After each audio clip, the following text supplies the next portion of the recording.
There's storytelling through movement. There's storytelling through words. There's storytelling through music. There's gesture. There's definitely storytelling through costumes. You have to let the audience know within minutes of when a character walks on stage that they know that character by what they're wearing. When we first see Curly, for example, he's wearing a yellow shirt with a pink bandana.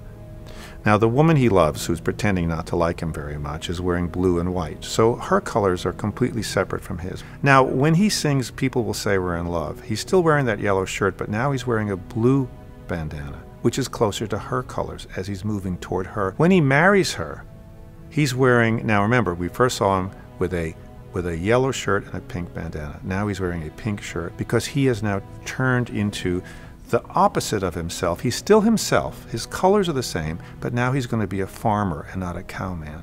Now again, that's just one example, and there are hundreds of them in the color spectrum of Miles White.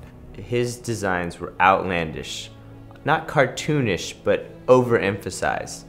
He didn't want to do this naturalistic country western feel. Prior to designing Oklahoma, he had designed for the circus. So I think, honestly, that you get a bit of that feeling pulled into the design of Oklahoma. But it was kind of wonderfully shocking to the audiences in the 1940s to see bright pink on a cowboy. When we looked at the research the first time, what we had to do initially was differentiate between the original 1943 production and the revivals that happened elsewhere, as well as the tours, because we were interested in the very first set of clothing. Because those original sketches don't exist, I spent some time last summer doing drawings based on principally the photographic research that we were able to uncover. By the time we got to school and started working on Oklahoma, Bill had already done a lot of the initial research. He had gone up to New York and looked at the original Swatch books and made this huge Bible of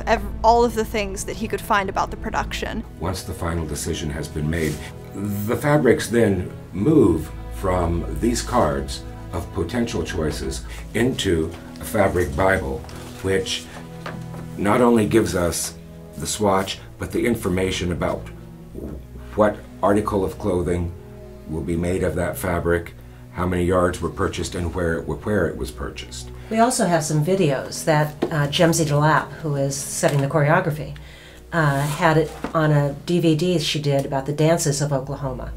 And they're grainy and they're black and white, and it's really hard to see, but at least you actually get to see the performers in motion. Well, the considerations for building costumes is the same no matter what you're building for. You have to let the actor tell the story comfortably and give them all the motion and the effect that they need.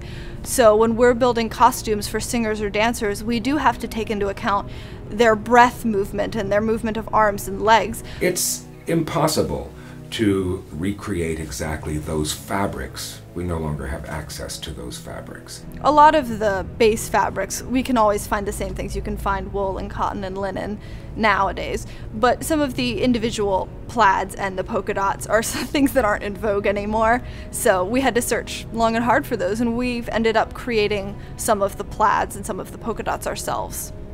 As a student, when we design our shows, we act as the assistant or the costume designer, but it's a completely student-run production program, so the ability to work with our teachers instead of just being taught by them is something that has really opened my eyes to their thought process and the way they work and the way they shop, and it's certainly given me ideas on how I can change my design process and my theory about design and shopping in my favor. We are interested in giving our students a credible experience.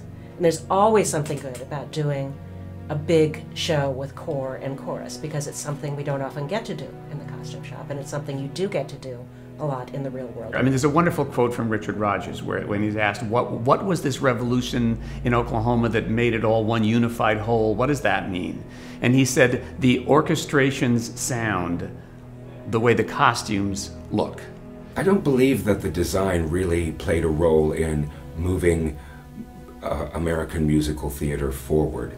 I believe that the production did, and the collaborative process that was developed between all of those people who were involved in the original production, from the producer to the writers to the designers.